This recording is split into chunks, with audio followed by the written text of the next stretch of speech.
E aí, gente? Boa tarde, tudo bem com vocês? Mais um episódio do Direito de Boteco, comigo, Emerson. E hoje nós resolvemos trazer um assunto importante.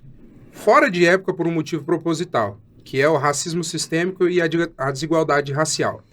Para discutir sobre isso, eu não poderia trazer outra pessoa senão esse convidado especial que a gente colocou aqui para participar com a gente. Ele que é formado, especialista em letramento racial, mestre em antropologia racial e tem um monte de curso que eu não vou saber falar o nome porque são muita coisa. Então, eu vou passar a palavra para ele. Ricardo Tássilo, obrigado por ter aceito o nosso convite, Ricardo. Imagina, um prazerzão estar aqui. Obrigado, Emerson, pelo convite. Saudar a audiência aí de vocês. Um prazer. Queria ter vindo antes, mas estou aqui no tempo oportuno e estou muito feliz, estou muito animado. Bora bater esse papo. Eu confesso que eu estou bem descontraído porque é um assunto que eu estou me sentindo mais à vontade. Afinal, eu sou preto, né? Eu fico mais à vontade.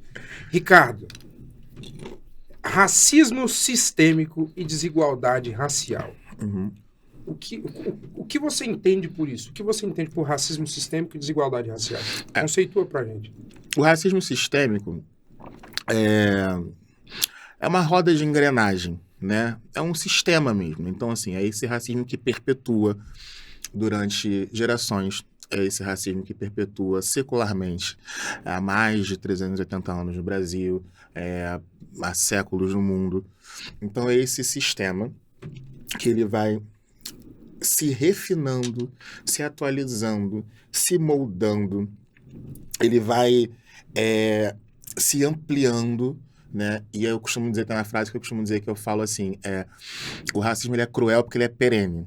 Então ele é contínuo, ele vai naquela perenidade, naquela constância, e aí até você mitigar esses efeitos, até você tentar ir rompendo esse sistema, tem um trabalhozinho que a gente tem que fazer.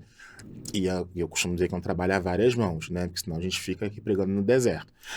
E a desigualdade racial é a filha desse racismo sistêmico, né? Porque esse sistema que impera, esse sistema que vai diuturnamente nos assassinando fisicamente, epistemologicamente, nos assassinando na nossa identidade, na nossa essência, nas nossas alegrias, nas nossas vivências, nas nossas existências. E, por fim, assassinando a nossa existência mesmo, né? Tirando a gente desse plano, ele vai gerando uma horda, uma série de desigualdades que vai nos impedindo, por exemplo, de existir em sociedade com dignidade, que vai nos impedindo, por exemplo, de avançar a postos e cargos de liderança, que vai nos impedindo, por exemplo, da gente conquistar, de lutar de igual para igual, de ter uma paridade, de ter uma igualdade, um sistema justo, que vai impedindo que a gente coabite em sociedade de forma humana. Então a gente não consegue muitas vezes coabitar de forma humana. A gente existe, né, na nossa sociedade de forma desigual, de forma desumana. O fruto dessa desigualdade, que é essa filha desse racismo sistêmico, um dos frutos, por exemplo, é o que você me disse hoje antes de a gente começar, que você e sua esposa são os únicos pretos, os primeiros pretos da geração da família de vocês a terem curso superior, por exemplo. Porque isso é um fruto da desigualdade do racismo sistêmico. Porque se esse país fosse justo, se esse país fosse decente, se esse país fosse equânime, se esse país fosse equitativo, se esse país tratasse pessoas pretas com paridade de direitos, vocês não seriam os primeiros, de repente, a terem um curso superior, por exemplo. E aí, aqui, eu não vou nem fazer uma ode à intelectualidade. Não acho que todo mundo tem que ter curso superior, não. Acho que todo mundo tem que ter a opção de querer ter curso superior. Sim. Então, nem isso nos é ofertado. Claro, hoje a gente tem políticas públicas, está um pouco melhor, mas é isso. Então, esse racismo sistêmico é esse sistema de engrenagem que só vai acelerando ainda mais, e desigualdade racial é um dos filhos mal paridos desse sistema. Você falou algo que me chamou muita atenção, que são dos mais de 380 anos. Possivelmente o seu Joãozinho, a dona Mariazinha que estão nos assistindo agora, eles não sabem como é que o racismo se originou. Às vezes a pessoa sofre os efeitos desse racismo diretamente, mas ela não sabe de onde vem. Ou seja, uma violência gratuita.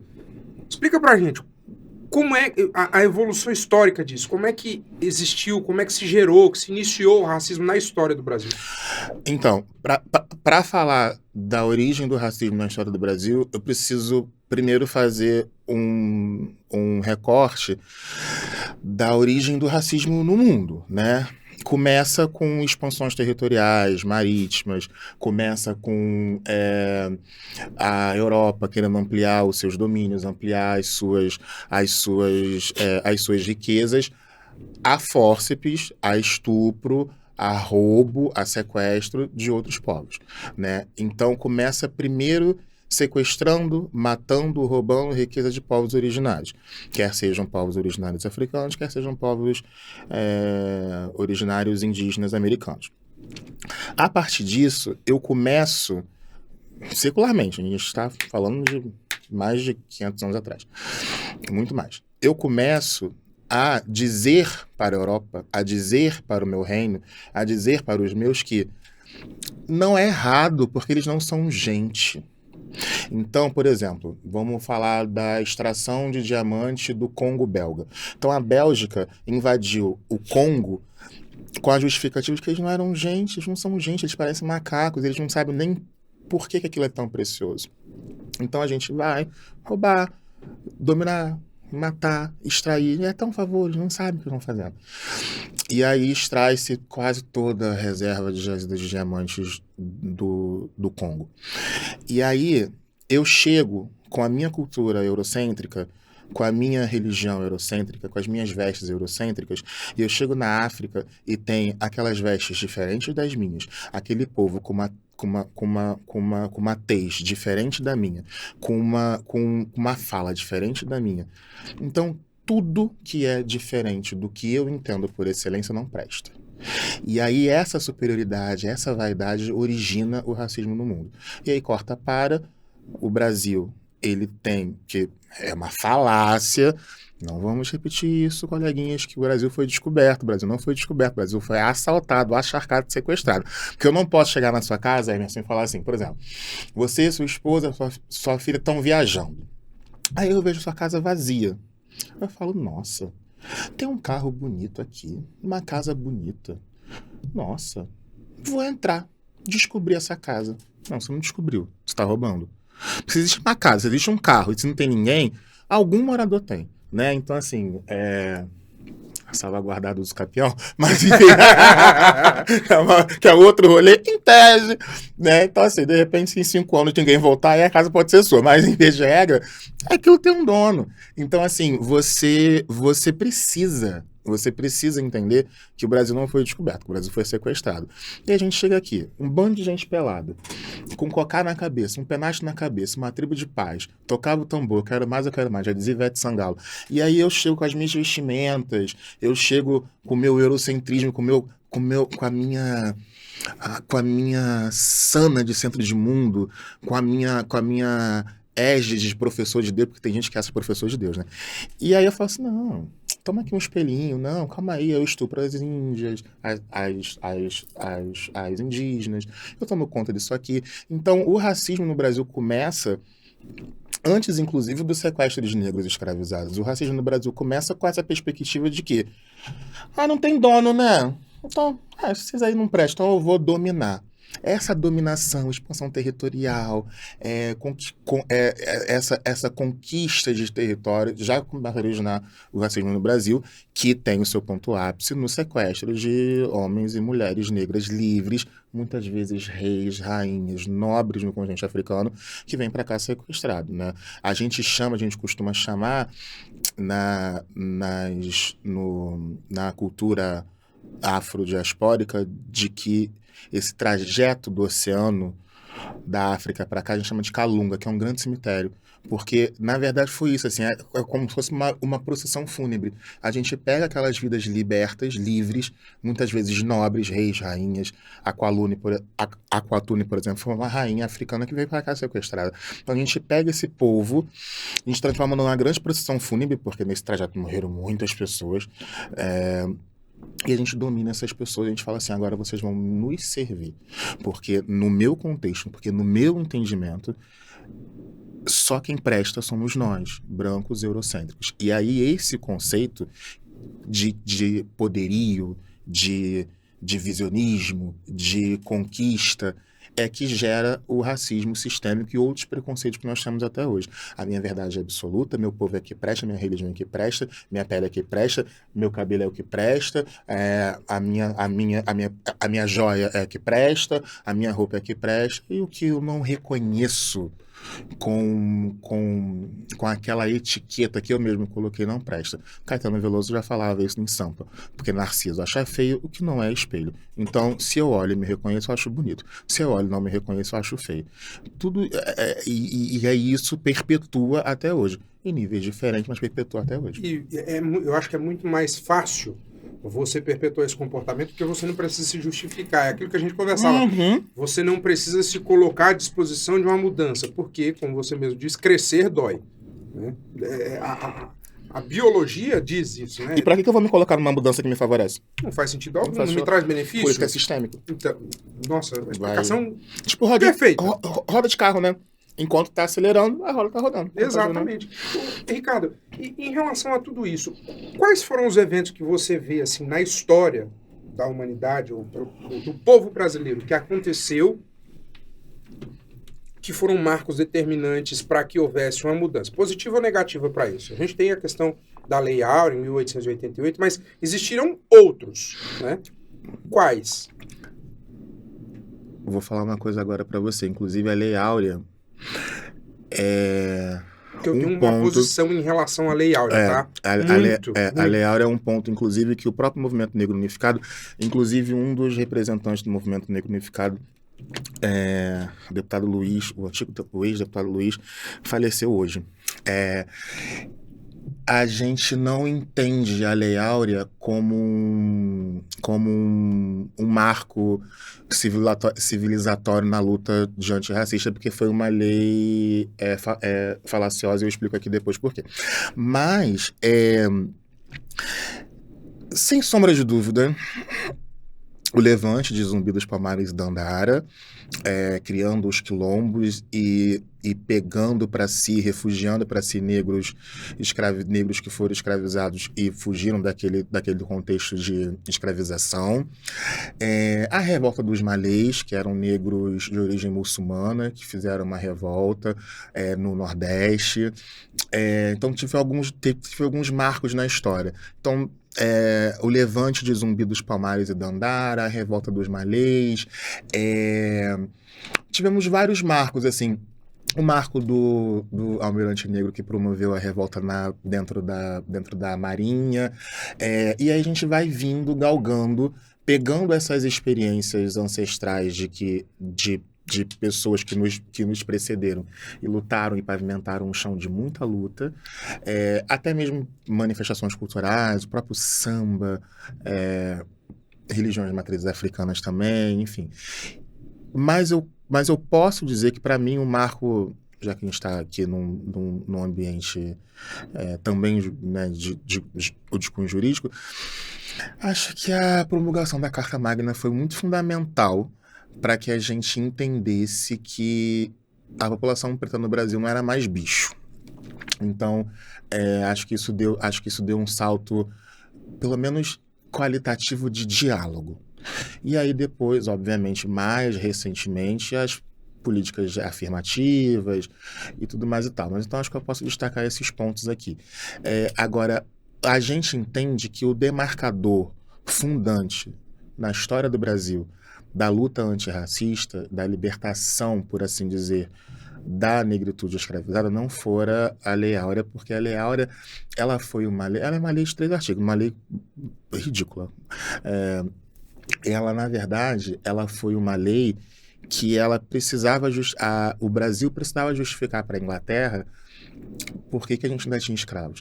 Porque para a Inglaterra estava inviável fazer contratos ultramarinos de exportação e importação com o Brasil, que eles estavam querendo muito, mas os próprios ingleses estavam falando, mas como é que vocês vão pactuar com o país? Porque o Brasil foi um dos últimos países a legalizar, né, a abolir a escravatura. E a Inglaterra se viu numa sinuca de bico e falou assim, olha, a gente quer fechar acordo com vocês, mas não dá, o parlamento está aqui na nossa jugular, porque está ficando difícil explicar como que a gente mantém negócio com um país escravocrata. É como se hoje, como que se explica uma democracia manter contratos, manter negócios com ditaduras, né? É difícil. Então, na época, pressionaram o governo brasileiro, o Império Brasileiro, e Isabel promulgou essa lei de 3 artigos, uma lei ridícula, e na época já vinha levantes, movimentos abolicionistas, alguns emancipacionistas, já tinham movimentos ali já muito articulados para que se houvesse de fato uma libertação da escravatura de forma decente. Então, liberta-se os negros, mas dá condição para que os negros pudessem, esse é o movimento abolicionista, pudesse ter condição de seguir a sua vida. O mínimo. Né? O mínimo, porque daí você pega, é como se você pegasse alguém que tivesse vivido em cativeiro 30 anos e joga a pessoa na luz no meio da rua, e a pessoa não sabe tomar um ônibus, a pessoa não sabe ler uma placa, a pessoa não sabe viver, né? E aí, portanto, a gente entende que por isso que vem aquela expressão para inglês ver. Quando fala assim, isso aí é para inglês ver, isso aí é para inglês ver. Porque foi uma lei para inglês ver. Foi uma lei para conversar com o parlamento inglês que é assim, agora o Brasil não é mais escravocrata, podemos fazer acordos ultramarítimos. Soltamos todos os presos e eles que se virem. E eles que se virem, exatamente. E aí, portanto, a gente entende que o marco civilizatório abolicionista no Brasil é o 20 de novembro, que é o dia que a gente celebra o Zumbi de Palmares e Dandara, porque a gente fala só de zumbi, mas ao lado de zumbi chama Grande Planeta, não era nem atrás, era ao lado de Dandara. Eu costumo falar, eu tô comendo. Ricardo, fica à vontade. Porque eu sou gordo, gordo come. Não, pelo amor de Deus, que eu também não tô pra trás. Eu costumo falar que, assim, isso se perpetua até os dias de hoje, se estica até os dias de hoje, porque pessoas que foram colocadas à marginalidade lá naquela época vieram, como eu posso dizer, crescendo, dando sequência a outras gerações que não conseguiram se fixar, ter uma raiz sólida. Então, assim, é como se fosse você querer construir um castelo em cima de um monte de areia. Uhum. Você nunca consegue. Inevitavelmente, e veja só, você dá o lugar de fala aos... E aí eu vou usar o termo preto, que eu acho que é o correto. Você dá o lugar de fala ao preto, mas você não dá a condição de fala ao preto. Ele não consegue chegar. Você tem o direito. É como se dissesse, hoje, por exemplo, dá para fazer uma analogia muito simples. Todo mundo tem o direito e o acesso à educação. A gente só não sabe cada qual e qual parâmetro utilizar. Então você tem uma pessoa que estuda num colégio etapa da vida com um cara que estuda numa escola estadual de periferia. Você tem... É muito claro que isso ainda perpetua nos dias de hoje, em todos os aspectos possíveis. E, Ricardo, já falando ainda sobre essa questão da perpetuação, né, do prolongamento desse racismo na sociedade, você já presenciou casos reais, pessoas já te confidenciaram, você especificamente já sofreu racismo? Eu? Até você tá de brincadeira. A pergunta é muito simples, mas tem que fazer. Como diz no Rio, tá de brinquedo com a minha cara? Menina, muito! Mas muito! Até hoje? O quê? É porque eu sou madeira de dar em doido. É porque eu sou... Hoje é refinado. Hoje o racismo que eu sofro é velado. Hoje o racismo que eu sofro tem um requinte. Que eu tenho que olhar e falar assim... How you dare? Que coragem, como ousas? Porque hoje tem um requinte. Mas sofri muito, meu Deus do céu. O lance é que, na verdade, e aí, muitas vezes, eu posso falar isso publicamente porque ela me autorizou a falar isso publicamente e porque ela fala isso publicamente também.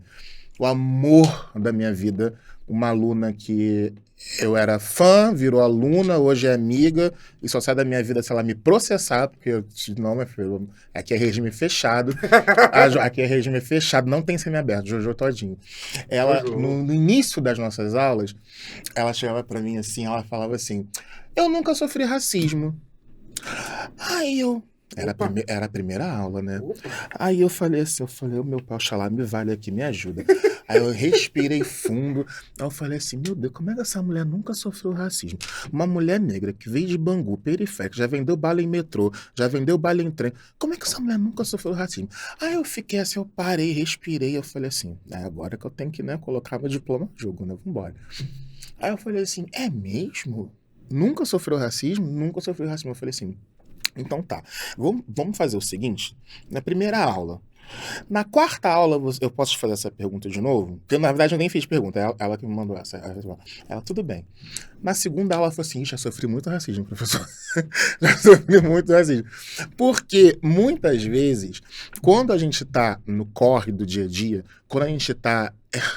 A luta do povo preto é tão hercúlea, é uma luta tão lancinante, tão cansativa, tão estafante, que você não tem nem tempo, e muitas vezes você não tem nem condição de racionalizar Nos a falta, agressão que você está nos sofrendo. falta tempo de poder pensar. A gente não pode parar, porque senão Condição, você não exatamente. Ou eu sobrevive, penso eu cara. como, ou eu penso eu vendo É uma verdade. bala, ou eu penso eu faço uma faxina, ou eu penso ou então eu corro da polícia, ou eu penso...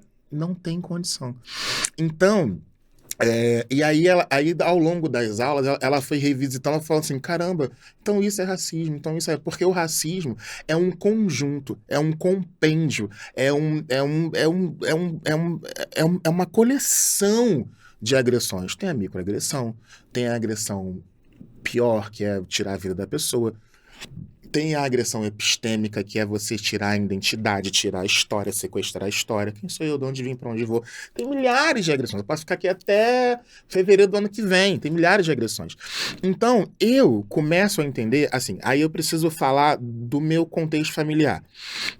Eu sou filho de uma mulher preta, procuradora, advogada, que ela é filha de um homem negro, que foi de pedreiro a secretária municipal de obras do município que eu nasci, e filha de uma professora de literatura, pianista e mãe de santo, que a minha família é assim, é tudo uma coisa só. Então, eu venho dessa família eu tenho um pai que é artesão, que é branco, e aí eu venho dessa conjuntura em que de muito diálogo, de muita cultura, de muita música, de muito livro, de muita conversa, de muito diálogo interreligioso. Então, eu começo a perceber o mundo tal qual ele é, claro que foram me dando em doses paulatinas, para eu também, né? Você não pode chegar para um bebê e falar, olha, bebê, existe racismo. Não, você vai...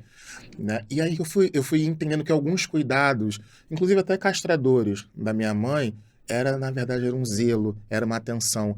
Eu só fui ter cabelo grande, eu só fui conhecer o meu cabelo na pandemia. Tô brincando. O quê? A minha mãe, eu sou um homem de 35 anos. A minha mãe, ela quando eu era pequena, ela falava assim, tá na hora de limpar o cabelo. O adjetivo que ela usava era limpar o cabelo. E eu estou falando de uma mulher consciente, estou falando de uma mulher estudada, estou falando de uma mulher que tem mestrado, estou falando de uma mulher procuradora, porque são algumas marcas que os nossos antigos carregavam. Porque aquele adjetivo limpar o cabelo estava implícito assim, filho, corta o cabelo para você não sofrer um racismo na rua. E é Você doido quando precisa a gente passa cortar por o isso. cabelo para você não sofrer um racismo na rua. Eu tive um cabelo como o seu até a pandemia. Na pandemia não tinha barbeiro, na pandemia eu não podia sair de casa para cortar o cabelo, e eu não sou negacionista, eu sou muito amigo da OMS, então eu fiz tudo muito certinho.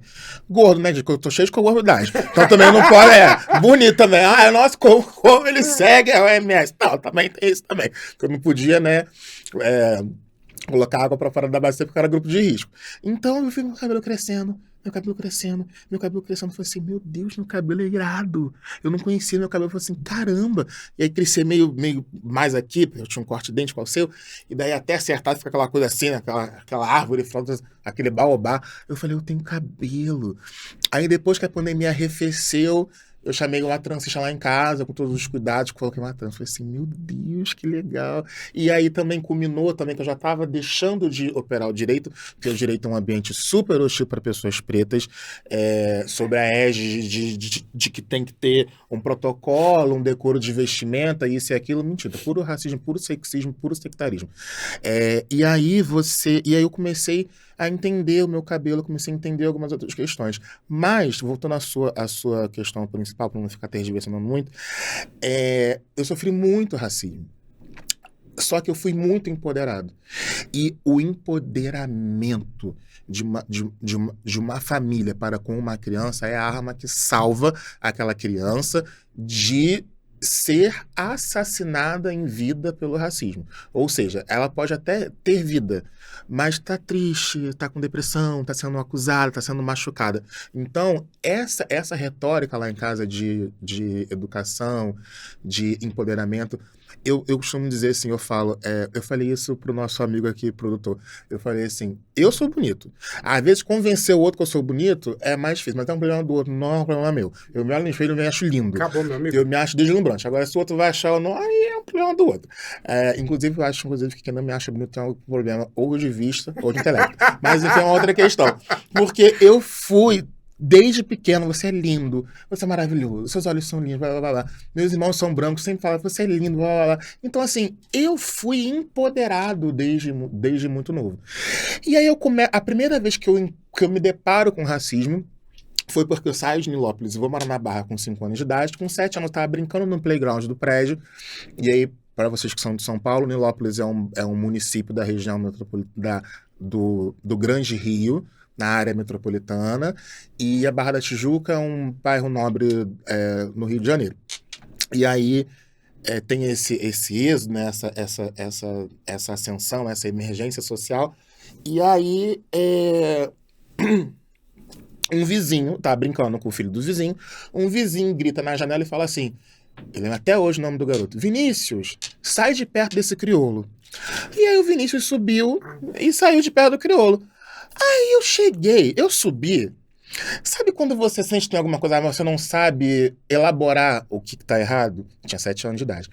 Aí eu subi assim, meio cabisbaixo. Minha mãe é preta, né? Mãe preta é bicho fera, é onça braba. Aí ela falou assim, Ricardo, o que foi? Não. O que foi? Nada não. Fala, Ricardo. Ela fala grosso, quando baixa o oceano na minha mãe. Aí eu falei assim, não, porque eu não entendi, porque o pai do fulaninho falou, não brinca com ele porque ele é crioulo. Não. O que é crioulo, minha mãe? Crioulo? Então ela vai ver a mãe do crioulo. E minha mãe desce, minha mãe é uma mulher fina, elegante, uma mulher assim... Eu quero conhecer sua mãe. Mãe, por favor, estando no Rio, a gente marca um almoço. Minha mãe é uma lady. Mas aí mexeu com o quindim de mamãe. Aí, amor, desce o morrão, vem a ancestralidade toda. Minha irmã, ela não tá sozinha, vem um morrão junto com ela. E aí, minha mãe chega e fala, vem cá, você chama meu filho de quê? Que eu não entendi. Não te de nada, não. Então eu falei, crioulo.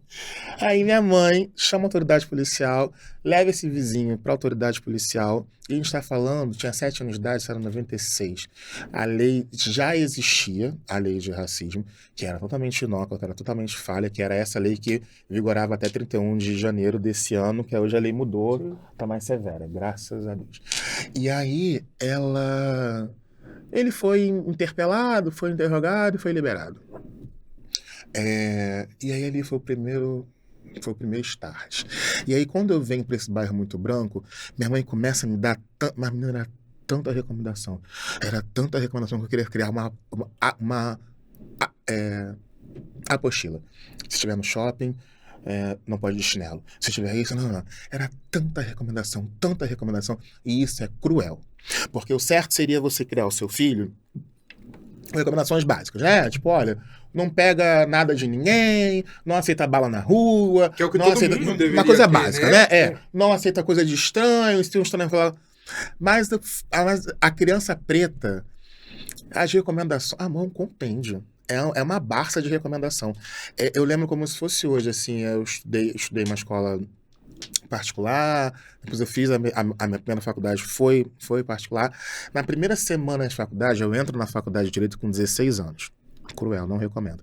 E aí a primeira semana de aula, aquela semana que as pessoas estão explicando a faculdade, aquela coisa toda e tal, eu vou igual o Carlton Banks, daquele Maluco no Pedaço. Amor. Aquele pullover amarrado no pescoço. Colete Lacoste, blusa polo, amarradinho. Gente, ele tá me descrevendo porque eu andava assim. E quem tá me vendo, meus amigos sabem. Gente, eu era assim. Sapatinho Samelo, calça begezinha. E ainda tinha um agravante, né, amor? Porque eu sou uma UPP. Eu não sei se vocês já repararam, vocês estão em casa, mas eu sou uma UPP, que é um combo único. Eu sou preto, gordo e eu só não sou pobre. De resto, olha, nessa questão, Deus me dá misericórdia. Porque é muita minoria junto. Se chegar, eu tenho medo que a polícia do Rio de Janeiro instale uma UPP em cima de mim, porque é muita minoria junto. E aí assim, aí alguns amigos brincam e falam, mas gordo você pode deixar de ser, mas não quero. Então assim, é gordo, preto e viado. É muita minoria. Então ainda tinha esse agravante de estar com aquela roupa de Mauricinho da ser viado. Pode falar viado? Pode, não? Ótimo, tá bom. Homossexual. E aí, ainda tinha esse agravante. Quando eu cheguei, eu falei assim, cara, eu tô mostrando um aqui, porque tá todo mundo de chinelo, todo mundo, a galera fluida, a galera tipo namastê, galera riquinha e tal, todo mundo de chinelo. No segundo dia de aula, estou arrumado pra ir pra... Já tinha 16 anos, então minha mãe me levava na faculdade. Eu queria ir de chinelo. Minha mãe olhou pra mim e falou assim, você vai pra onde? Pra faculdade.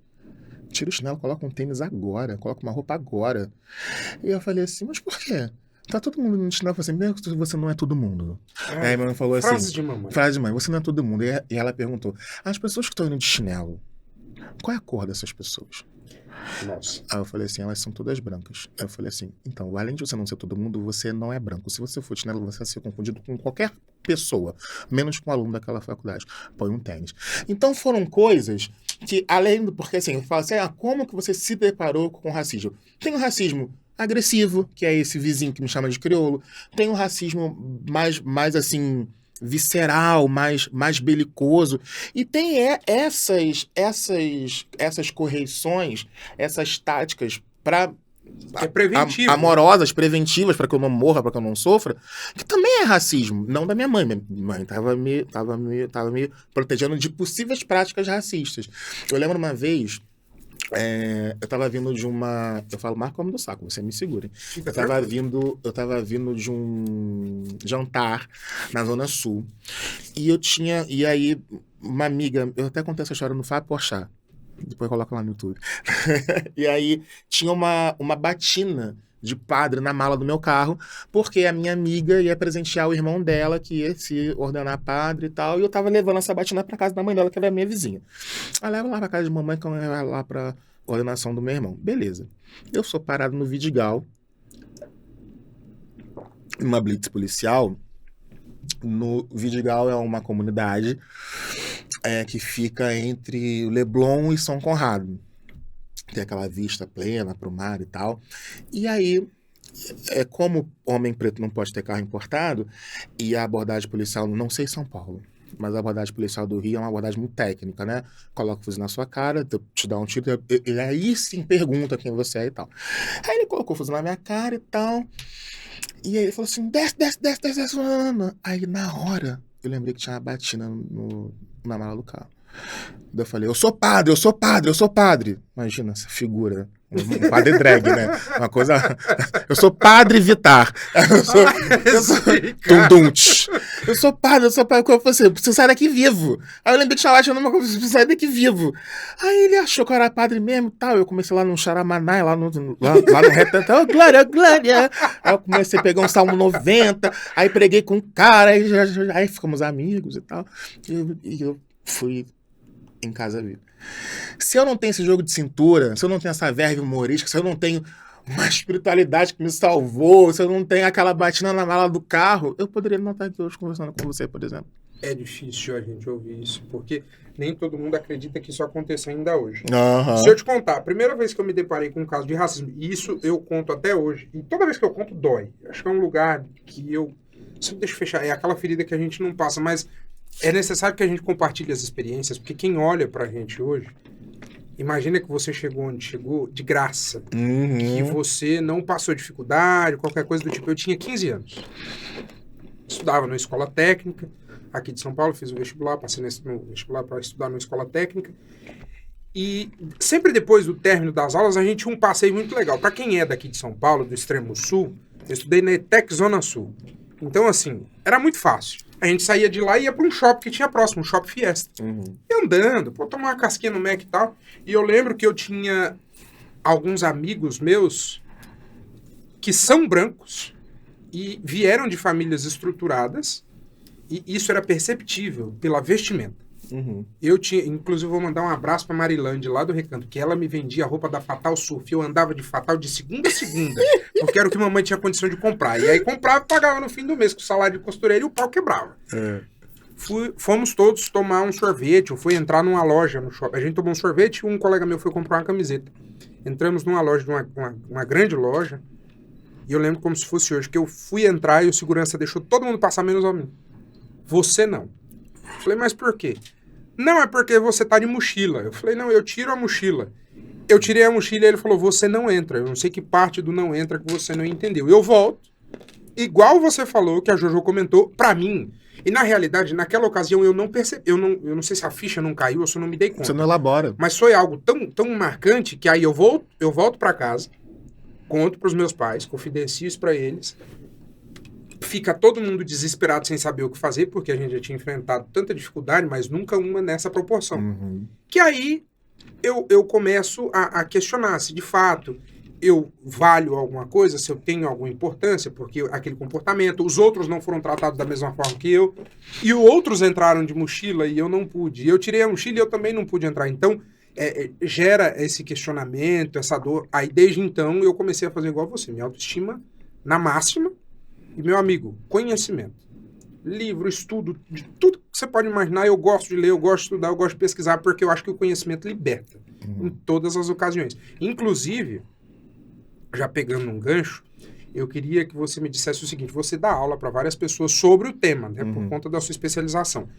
Pessoas importantes, por exemplo, de alta patente, já chegaram em você para ter aula, para evitar, para tentar entender essa dificuldade de compreensão da sociedade? Sim.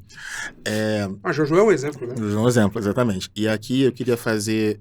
Primeiro eu só queria, só para não perder o gancho, explicar que esse sentimento que você teve, e olha que você é um homem negro, e aí aqui a gente precisa fazer uma parte didática. A pretitude, a comunidade preta, a comunidade negra, que seja, não tem distinção preto e negro, ela é a somatória de pardos e pretos. Então, o Brasil, pela grande miscigenação, tem essa figura do preto pouco retinto, do preto mais retinto. Então, sim, você é um homem negro, você é um homem preto.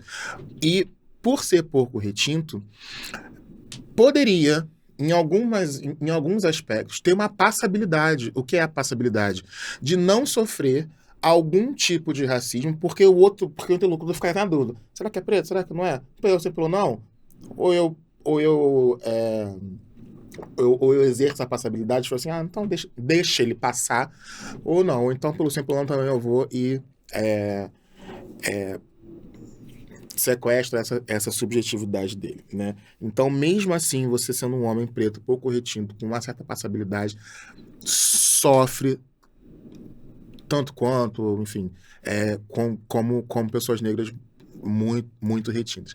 E um outro caso dessa sua história que me vem à mente é quando você questiona, será que eu valho? Será que eu tenho importância?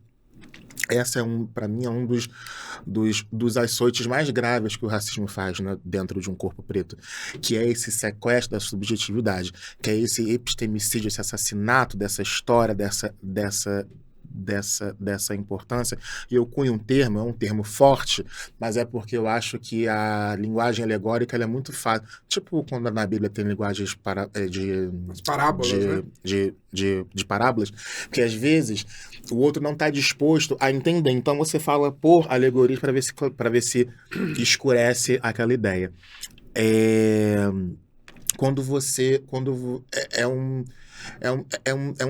um sequestro na subjetividade tão grande que eu cunho um termo que é um estupro na alma. Só uma pessoa que é estuprada sabe em que lugar que isso fere o outro. E aí, para além né, da conjunção carnal que gera um estupro, uma violência de estupro, aquela vítima do estupro, ela tem dores na alma que depois tem que ser tratada assim, né, em terapia, enfim, que seja. Relatos nos dizem isso. E eu costumo dizer que um dos vieses do racismo mais grave é o estupro na alma, é o estupro da identidade, porque daí faz com que você talvez não queira ser preto, que aí faz com que você questione seu valor, que aí faz com que você queira ter um nariz diferente, que aí faz com que você queira ter uma cor de pele diferente, que aí faz com que você queira ser outra pessoa que não o que Deus fez pra você. Você se desconstrói. Você se destrói. É verdade. Você se destrói, porque a desconstrução, muitas vezes, ela hoje em dia, nesse termo, ela tem um cunho benéfico, né? Eu estou tirando aquilo que era velho, estou tirando aquilo que não prestava, para trazer um novo entendimento. O pior é quando você se automutila, quando você se autodestrói. Isso é muito grave, né? E aí, a pergunta... Era sobre se grandes pessoas já te procuraram. Sim. Eu já até falei, a Jojo é um próprio exemplo. Sim, né? eu começo a... Quando eu saio da especialização, quando eu saio da minha estrada, eu começo a dar aulas e começo a fazer palestras corporativas. E aqui eu preciso fazer uma parte. Que eu já começo nas redes sociais, que é uma ferramenta muito potente, né? Tem gente que usa para o mal, mas usada para o bem é maravilhosa. E aí eu começo a ter uma visibilidade nas redes sociais e algumas pessoas começam a me procurar. Muito mais pessoas no meio corporativo. O start, o turn-off point de pessoas famosas me procurarem, e aqui eu preciso fazer essa parte publicamente, preciso fazer esse agradecimento, que eu já faço no privado, e a importância porque quando a gente fala assim, a luta contra o racismo, a luta é sua, a luta é minha, a luta do meu amigo aqui, produtor, qual é o nome dele? Luiz. A luta do Luiz com a empresa? Não foi eu que inventei o racismo. Quem inventou o racismo tem que dar conta. A luta não é nossa. A gente luta porque a gente não quer morrer, né? Então a gente está lutando porque a gente não quer morrer. Mas a luta não é nossa. Quem tem que lutar, quem tem que transformar, quem tem que corrigir é a branquitude, a crítica, né? E aí por isso que eu falo que o papel do aliado é muito importante, porque uma andorinha não faz verão. Eu fico aqui gritando, feito João Batista no deserto. Ele tá vindo. E ninguém ouve. Então assim, eu preciso de aliado. Nós precisamos de aliado para que essa luta se horizontalize para que dê certo. Então, eu começo a ter uma projeção e uma visibilidade também na procura dessas pessoas famosas quando Danilo Faro, um amigo super querido, um empresário brasileiro, pelo caso do George Floyd, houve um movimento do movimento negro de assumir rede de pessoas famosas. E para gerar conteúdo, para gerar escurecimento de ideias e tudo mais e tal. Quando essa plataforma do Movimento Negro me procura, ela me dá duas opções para eu assumir rede de duas pessoas famosas. Um era um humorista, que eu não vou dizer que não é um caso, e outro é o Danilo. E daí eu sou um homem que eu sou movido. Quando fala assim, eu não bebo nem álcool, porque eu gosto de ficar ligado. Meu combustível é a minha espiritualidade. Eu sou movido diuturnamente pela minha espiritualidade. Pelo poder de Deus que habita em mim, eu vou lá e viro a chavinha. Aí eu olho aquelas duas pessoas e falo assim, poxa, esse humorista é muito famoso, né? Milhões de seguidores. Aí eu olho pro perfil do Danilo, eu olho e falo assim, vai ser Danilo. E a minha história com o Danilo começa quando o irmão dele, o Rodrigo Faro, que hoje é um grande apresentador, vai morar no meu prédio, na Barra da Tijuca, quando eu estava gravando Chocolate com Pimenta, uma novela lá atrás, que acho que o Danilo nem lembra de mim nessa época, porque eu era uma criança. Então, a minha primeira história cruzada com essa família vem daí. Corta para anos depois eu assumo as redes de Danilo. O papel do aliado é tão importante porque eu tô aqui falando e tem gente que não vai querer me ouvir. Não. Você tá falando, você tem uma oratória perfeita, Emerson, tem gente que não vai querer te ouvir. Tem gente que não vai querer ouvir o nosso amigo aqui. Tem gente que não vai querer ouvir a gente. Tem que não quer ouvir a gente. Pessoas eu acho que os próximos são os mais difíceis que a gente tem. Carlos Ferreira de Pé de Pau. Exato. Na minha não, na minha todo mundo me ouve. Se não me ouvir, o couro come na cara de noca. Todo mundo me ouve. E aí, Quando eu assumo as redes, e aí as experiências de pessoas que eu conheço de assumir redes famosas foi assim: deu a hora, vambora, não pode fazer tudo, não dou a senha, é uma coisa assim pontual, uma coisinha assim, nananana e tal. Porque também é aquilo, né? Tipo, ai, um homem negro estadunidense morreu, George Floyd morreu. Mas todo dia morre um jovem preto no Brasil. A cada 19 minutos morre um jovem preto no Brasil. A expectativa de vida de um jovem preto no Brasil é 19 anos de idade. A violência obstetrícia contra mulheres pretas no Brasil é de 68%. Parturientes pretas no Sistema Único de Saúde morre por violência obstetrícia 68% mais do que mulheres brancas. Então, preto morrendo toda hora. Enquanto a gente está aqui, já morreu vários pretos nesse país, ou sofreram várias violências sistêmicas. Mas aí o George Floyd morreu lá nos Estados Unidos, gerou essa grande comoção. Tá bom.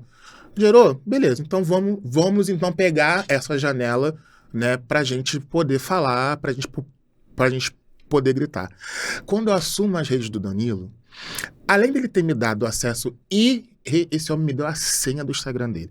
Acesso irrestrito, ele falou assim: eu só encerrei a minha atividade porque eu falei assim, eu já não tenho, eu vou ficar aqui quanto tempo? Eu tenho que voltar para minhas redes, né? Porque por aí ele ficava uma semana, porque a ideia era ficar um final de semana. E aí, esse homem começa a querer saber mais da minha história e a gente cria uma relação de coleguismo que depois se tornou uma relação de amizade e ele começa a me puxar para alguns trabalhos pontuais.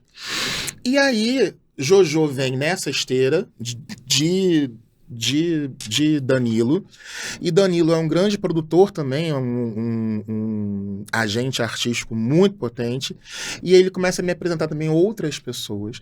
Eu tenho uma prima também, Nina Silva, eu não posso também deixar de agradecer, porque eu acho que a gratidão ela é um motor muito, muito potente, que também começa a me apresentar umas outras pessoas. A Nina Silva ela é uma especialista em tecnologia, presidente do movimento Black Money, ela é a presidente do primeiro Banco de Desenvolvimento Preto do Brasil, ela é conselheira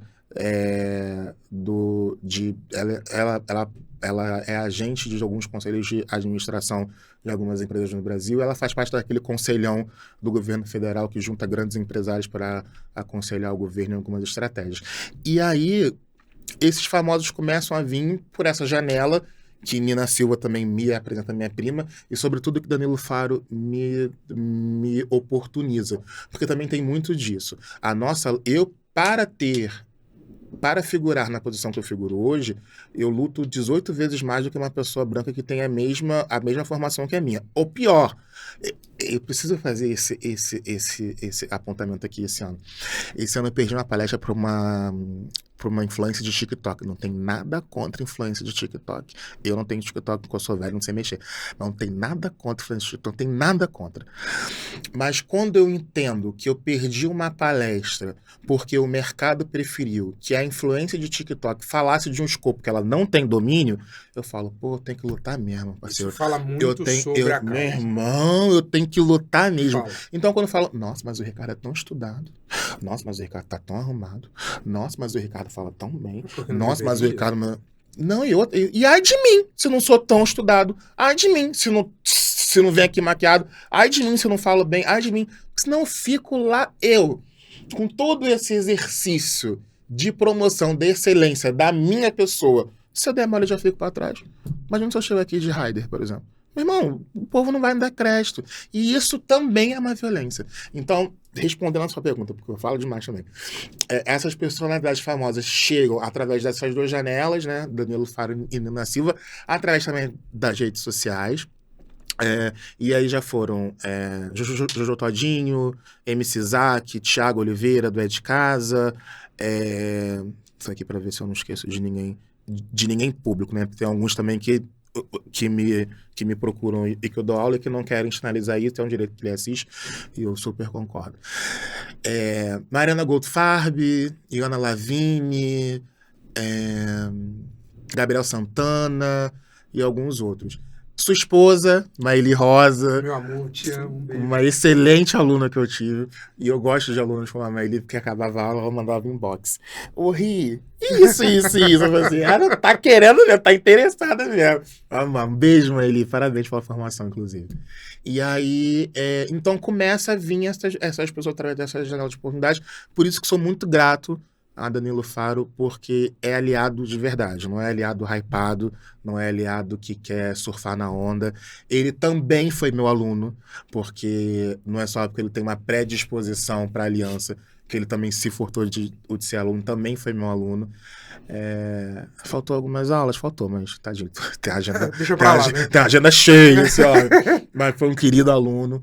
E então é isso, assim, esse somar de forças, essa potência que me projetou para esse lugar, porque eu já tenho experiência na academia, dou aula em faculdade, dou aula em cursinho, dou aulas particulares, faço palestras em empresas, corporativo, mas para personalidades foram essas duas janelas de oportunidade do branco aliado, que não exerce a branquitude, a crítica, da Danilo Faro, da minha prima Nina Silva, que também me ajudou a ter essa visibilidade nas redes e também a ecoar minha voz. Agradecer aos dois, né? Porque são forças externas que ajudam bastante nessa luta. Danilo, Nina, obrigado por tudo. Olha só para você ver, Ricardo, só complementando. Logo que ingresso no mundo jurídico, né? Eu tive por referência, uma das pessoas que mais me incentivaram e que me ajudaram na desenvoltura do meu trabalho, do meu intelecto, da minha oratória, foi uma juíza preta. Uhum. Uma juíza preta, a doutora Milene Pereira. Inclusive, mandar um abraço para ela. Hoje ela mora na Alemanha. Olha só. E detalhe, ela saiu da periferia. Ela morava, salvo engano, no Pedreira, num bairro aqui da Zona Sul de São Paulo. E eu não imaginava que pudesse existir, porque até então, como eu disse a você, eu era o primeiro formado e tal, aquela coisa toda. Não tinha experiência, trabalhava mais internamente com a lei, enfim, no escritório de advocacia. E quando eu me deparo com a juíza preta, cara, mas ela era preta, de usar o cabelão Black Power. E eu lembro até hoje que numa entrevista que ela deu, ela comentou que uma vez um advogado chegou e falou assim, preciso despachar, né? Para quem não sabe, despachar é conversar com a juíza. Ela falou, pois não. Ele falou, não, eu quero falar com a juíza, não com você. Uhum. E aí você já percebe que isso, queira ou não, ainda se perpetua. Não queira ou não, queira ou sim. E é um negócio assim muito louco, porque existe tanto na periferia, naquele lugar mais simples que as pessoas fazem isso de forma involuntária, porque já vem daquele processo que vem se perpetuando, que vem se prolongando, quanto da própria ignorância forçada. A pessoa não se permite, ela é aquilo, né? Ela não quer se desconstruir para precisar se edificar. Ela prefere manter do jeito que tá. Eu prefiro porque tá bom pra ela. É aquilo que a gente comentou. Tá gostoso, tá bonito. Como não tinha o Beto Barbosa que falava tá bonito, tá gostoso? Tá bonito, tá gostoso, ela vai mudar pra quê, gente? Não vai. É uma coisa muito louca. E chega a ser... Eu vou querer mudar um chama que me favorece. Causa aversão. Porque... Pra ser justo? Nada. À medida em que você faz isso, você penitencia. Por exemplo, quando eu me questionei como pessoa se eu valia alguma coisa, eu contei com muitas outras pessoas que me ajudaram a sair desse momento. Não, você vale, você é isso e aquilo. Só que existem outras pessoas que chegam no mesmo estágio em que eu cheguei e que não podem contar com essa força que eu tive. E aí é onde você começa. Taxa de suicídio. Sim. Aí a pessoa se envolve no mundo do crime, você coloca ela à marginalidade, você exclui ela do mercado de trabalho, você priva ela de uma educação. Ah, mas todos nós temos acesso à educação. A gente sabe que não é assim. Entendeu? A gente sabe. E isso é a reescravização. Ter acesso à educação, ou melhor dizendo, ter acesso a um processo seletivo, por exemplo, chega a ser injusto quando você não tem paridade de armas. Então, quando o Ricardo, que estudou num melhor colégio do estado do Rio de Janeiro, concorre com o Emerson, que estudou numa escola estadual bem simples, ou a pior, melhor acho que a expressão seria essa, daqui de São Paulo. Você tem uma diferença muito grande. É algo velado, sabe? Fica por debaixo dos panos. Eu faço, mas não faço. Existe, mas não existe. Porque o que acontece? Eu preciso, para me adequar aos novos tempos, então eu preciso oportunizar, né? Então eu tenho que dizer, hoje em dia que a minha empresa tem o escopo do ESG, eu tenho que dizer que que eu sou sustentável, que eu sou ambientalista, alguns até dizem que é vegano e come carne. Eu tenho que dizer, eu tenho que seguir o flow, eu tenho que seguir a onda. Se tocar, a gente dança. Exatamente. E aí, o que acontece? Mas eu não posso permitir, isso eu estou falando no pensamento da branquitude é crítica, eu não posso permitir que essa minha retórica seja verdadeira. Então eu falo, não sou racista, não sou preconceituoso, não, eu super sou aliado. Mas, na verdade, essa pessoa, ela não abre mão dos seus privilégios para ser de fato aliada à causa, para de fato corroborar. Ela não contrata pessoas pretas, ela não faz processos exclusivos de contratação de pessoas pretas. Quando a Magazine Luiza fez processos exclusivos de trainee para pessoas pretas, o que teve de empresário branco que acabou com a raça daquela mulher maravilhosa, Luzilena Trajano, que é uma aliada de verdade, não estava no gibi. E aí o povo não cunhou aquela frase medíocre, é racismo reverso, e as pessoas brancas. Gente, mas o ano tem 4 processos seletivos naquela empresa, um só não pode ser pessoa preta, não? Então, assim, chega a ser uma esquizofrenia identitária absurda.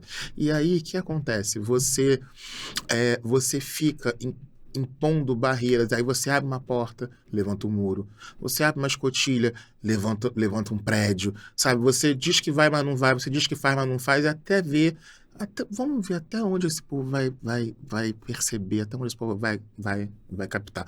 Hoje está mais difícil, porque houve um segundo levante. Você me perguntou lá atrás quais foram os demarcadores que eu costumo dizer foram importantes para a abolição da escravatura e tal. Eu acho que hoje houve um segundo levante. E esse segundo levante, eu não posso me furtar de dizer que veio através de políticas públicas que não são perfeitas, precisam ser aperfeiçoadas, mas de políticas públicas voltadas para comunidades pretas, voltadas para a própria educação. Quando você chega para mim e fala assim, eu me inspirei em uma juíza preta, né? Eu tenho na família, minha mãe que é procuradora, eu tenho um primo que é juiz, tenho um primo que é delegado, conta-se nos dedos, assim, outros juízes pretos que eu conheço. Claro, hoje a gente conhece alguns outros pelo Brasil afora. Mas o número de magistrados pretos é super baixo. Nossa Deus. O número de desembargadores pretos é super baixo, porque é um processo elitista, excludente e sectarista. Então não basta você estudar para a prova de magistratura. Você tem que ser rico para passar na prova de magistratura, porque se você for um pobre que precisa estudar, que precisa trabalhar, que precisa advogar, para você passar para a prova de magistratura, você já fica atrás.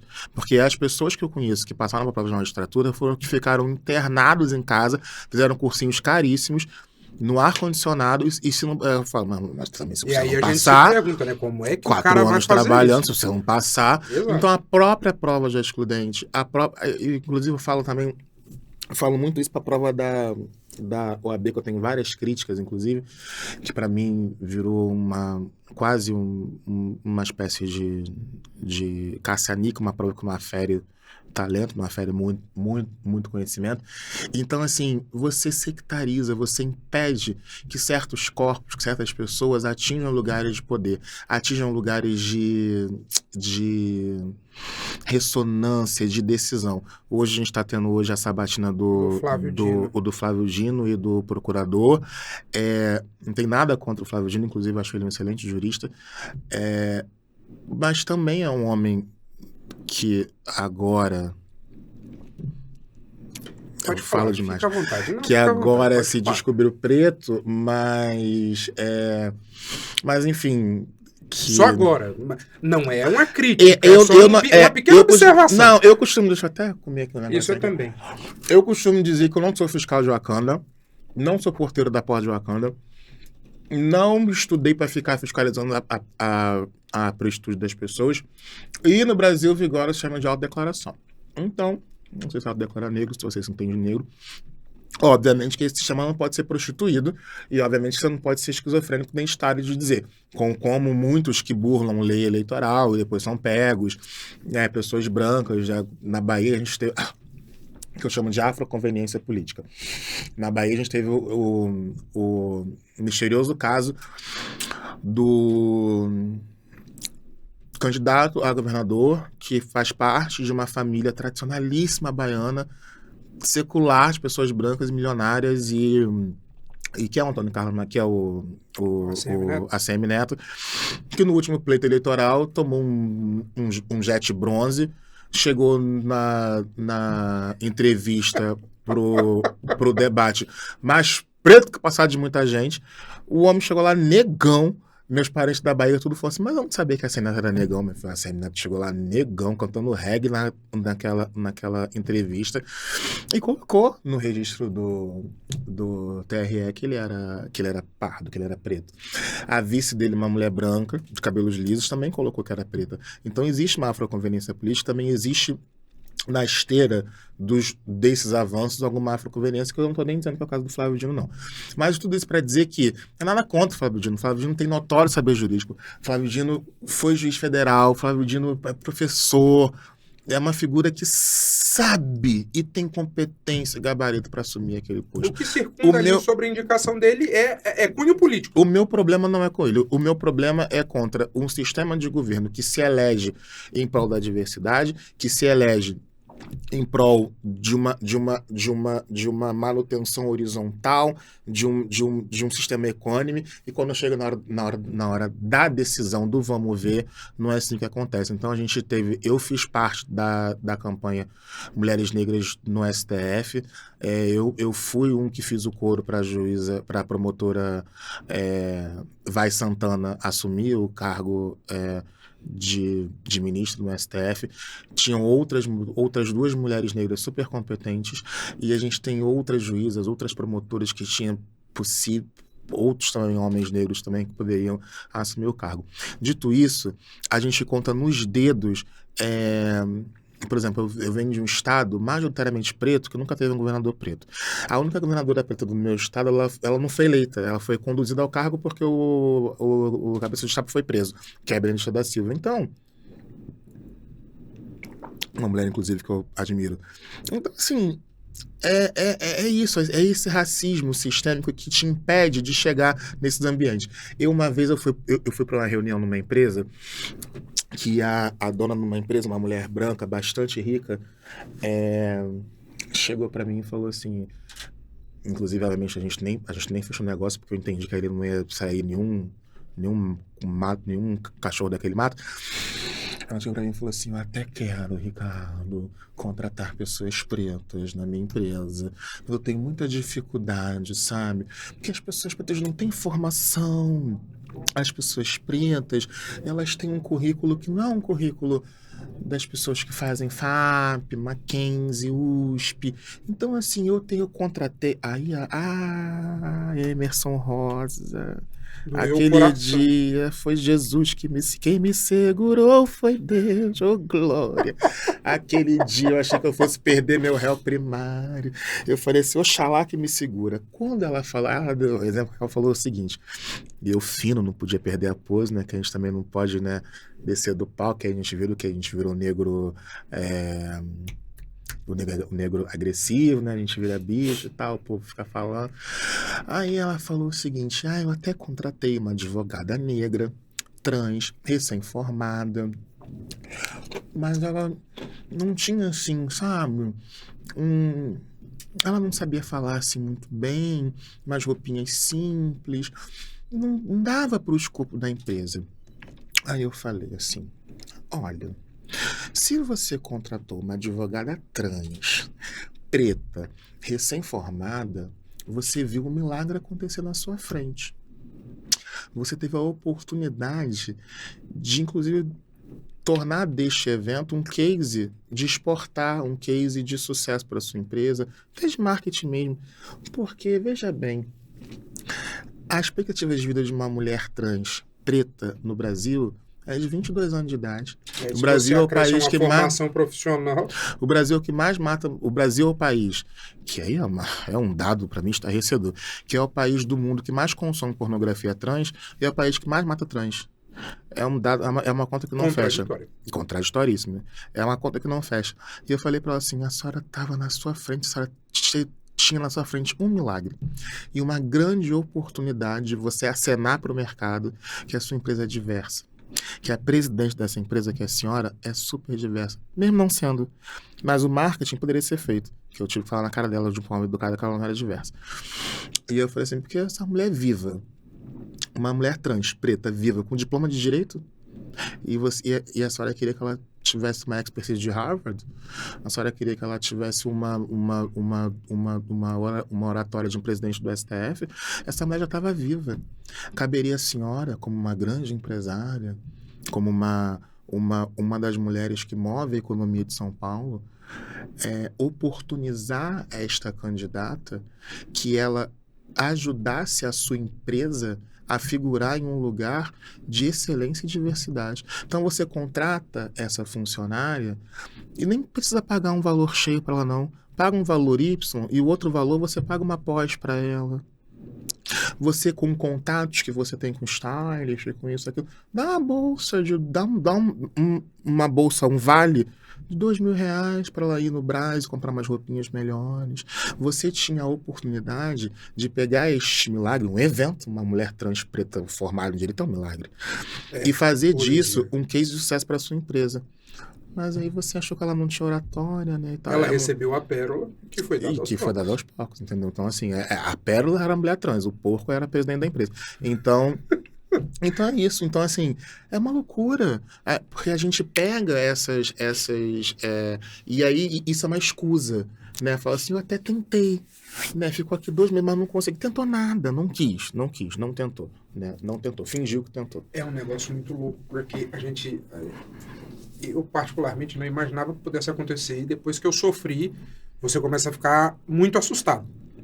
E aí você busca conhecimento para tentar se sobressair a isso. Fugir disso, na realidade. Mas não foge nunca, porque depois de formado, você encontra.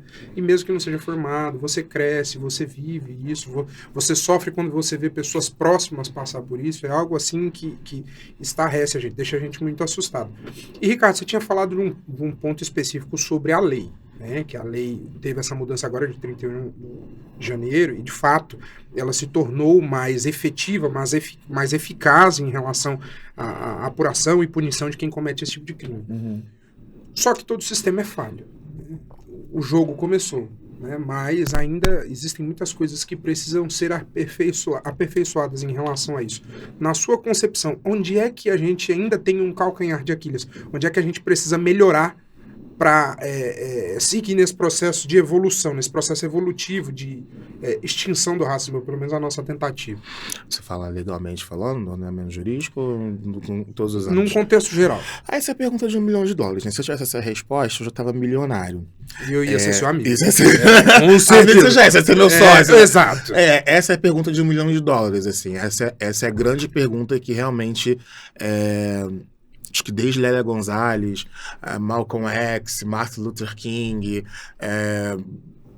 dos grandes pensadores, Ana Maria Gonçalves, acho que essa é a pergunta de $1 milhão mesmo, assim, que quem tiver essa resposta, né, o que precisa para a extinção do racismo, tem uma mina de diamante belga na mão.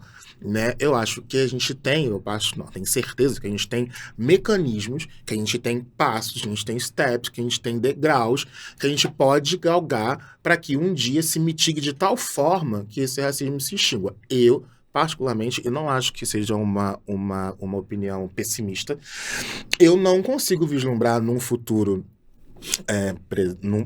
num futuro próximo, a extinção do racismo. Eu consigo vislumbrar em medidas eficazes e uma conscientização global, horizontal, para mitigar os efeitos do racismo de forma tão grande, para que a gente consiga, pelo menos, envergonhar o outro de tal maneira que... Porque eu não tenho, Emerson, a pretensão naif, infantil, de falar assim... eu quero que todo mundo não seja mais racista, sabe? Uma coisa assim meio Geraldo Vandré, vamos embora, uma coisa meio assim, primavera, não tem essa pretensão. Tô velho, não tenho essa pretensão. Eu não quero necessariamente que o outro não seja racista, porque isso aí é isso com o outro. Eu quero que o outro necessariamente respeite o ordenamento jurídico, respeite a minha existência. Se ele quer respeitar por bem, ele vai respeitar por bem. Se ele quer respeitar por mal, ele vai respeitar por mal. E o mal aqui eu digo que é o quê? A força da lei, porque eu sou um bacharel em direito, eu sou um advogado, não posso, né, militar contra as linhas que baliza nossa Constituição, o nosso ordenamento jurídico. Que a gente fala Às vezes, assim, por força, por mal, o povo acha que é outra coisa. Não. Eu não. Então, eu acredito em mecanismos que mitiguem esse racismo sistêmico, que deixe esse racismo, que realmente sufoque esse racismo, a ponto de que seja uma vergonha você se declarar racista ou de você assumir práticas racistas. Antes de 2018, a gente vinha em uma toada que era vergonha ser medíocre, que era vergonha ser cretino, que era vergonha ser machista, que era vergonha... Então, assim, algumas pessoas vão até um certo pudor em ser publicamente cretino. Depois abriu uma porteira que virou a moda ser mal educado, ser grosso, ser medíocre, ser cretino, enfim. E aí agora a gente está tentando lutar para que essas pessoas voltem para as suas tumbas, que essas múmias voltem para as suas tumbas. Então, assim, eu não luto para que o outro não seja racista.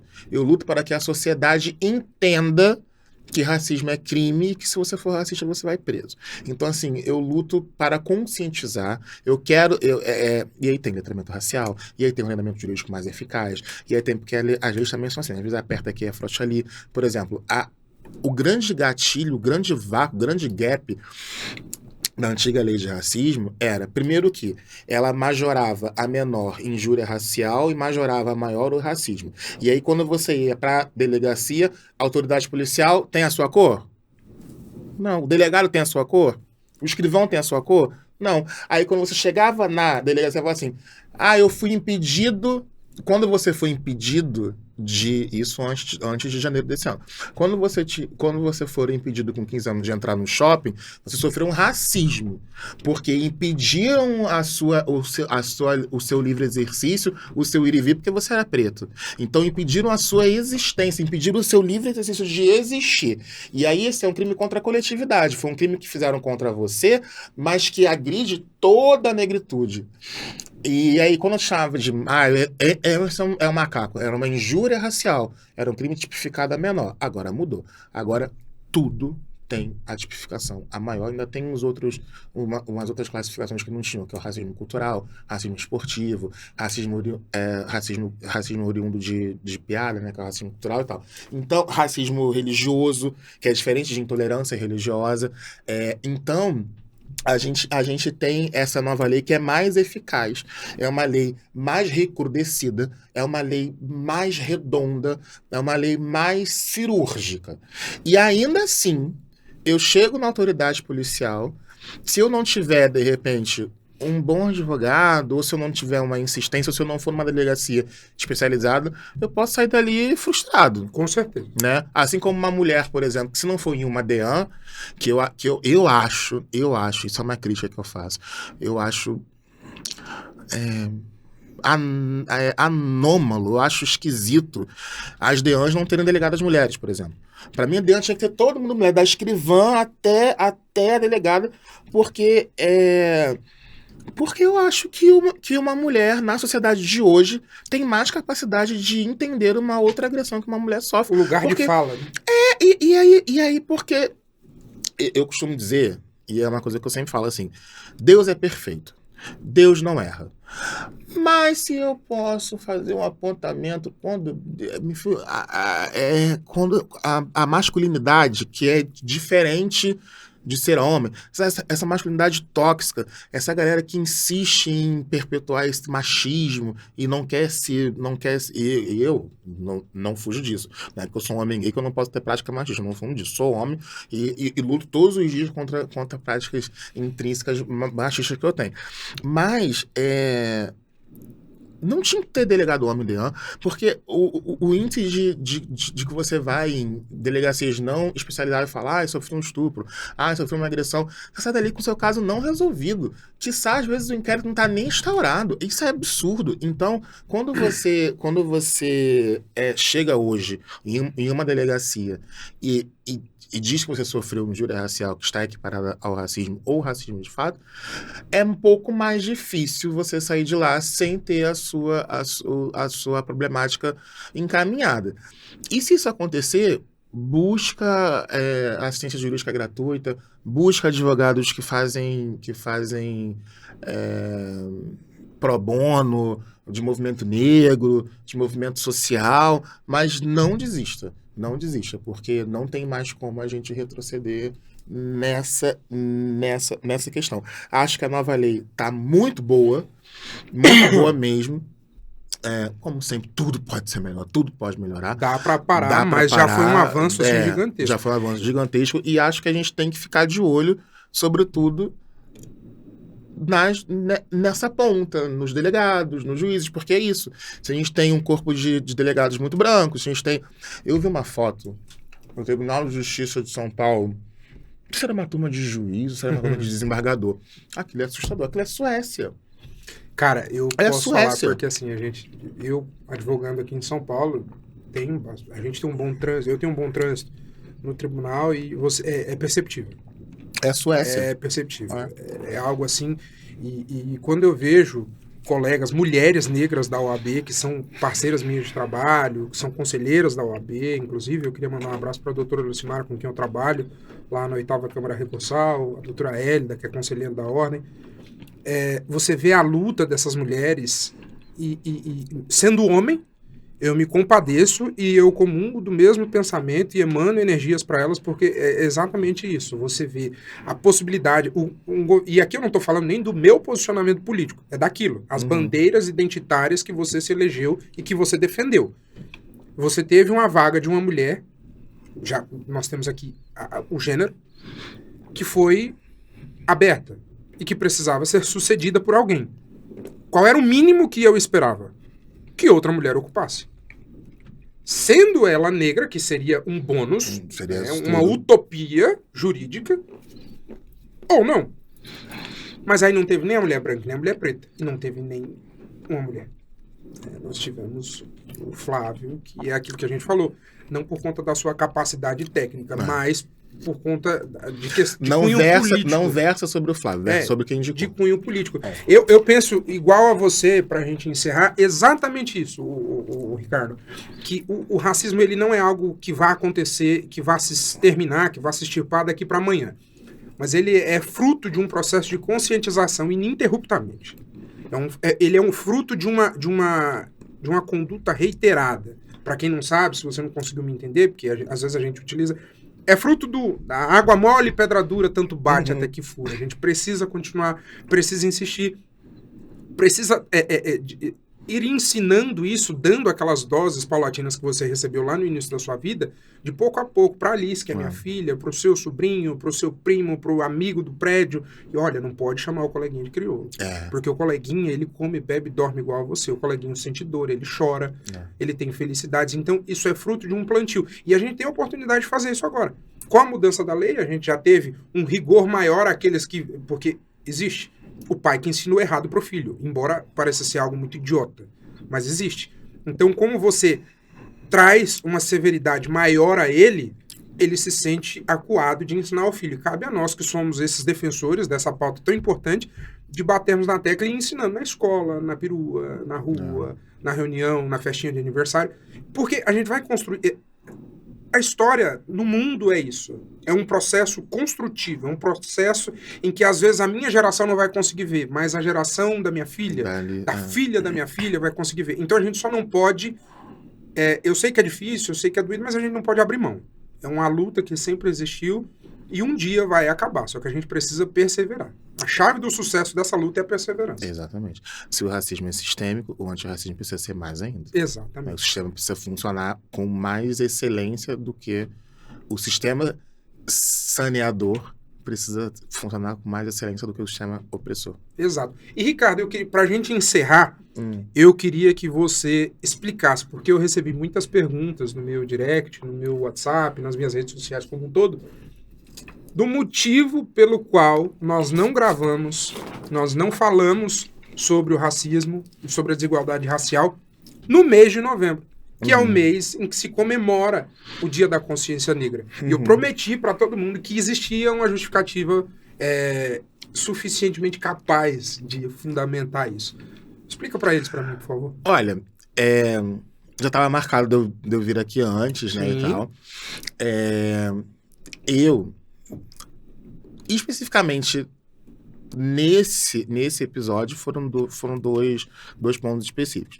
Eu tive um contratempo familiar que eu realmente não consegui, mas, para além disso, eu não costumo, eu ia abrir realmente uma exceção, eu não costumo falar de racismo em novembro, eu não costumo, claro, dou palestras no meio corporativo, porque, obviamente, dinheiro não aceita ofensa, trabalho internamente, mas nas redes sociais eu não costumo dar muita entrevista, eu não costumo fazer muito. Isso hoje, já fiz muito. Hoje eu me dou a esse luxo, porque para mim é uma forma de conscientizar de que, até uma frase que eu falo e a Jojo Cunha isso, né? Falou também lá no programa do Luciano Huck. Eu não sou preto só em novembro, eu sou preto todos os meses do ano, todos os dias da semana, todas as horas do dia, né? Então acho que óbvio, é importante ter esses meses de consciência, né? O Setembro Amarelo, o Novembro Azul, o Novembro Negro, mas também o junho da diversidade, mas também é muito importante a gente entender que a pauta de antirracismo, de letramento racial, ela não pode ser uma pauta chaveirinho, ela não pode ser uma pauta credencial de aliado, ela não pode ser uma pauta sazonal, né? Então a gente precisa falar disso todos os meses do ano, a gente precisa gerar uma consciência perene, uma consciência sistêmica, uma consciência contínua, porque eu não sofro racismo só em novembro, eu não sou preto só em novembro, a gente não morre só em novembro, a gente está morrendo todos os dias do ano, todos os meses, então a gente precisa que a luta não seja sazonal,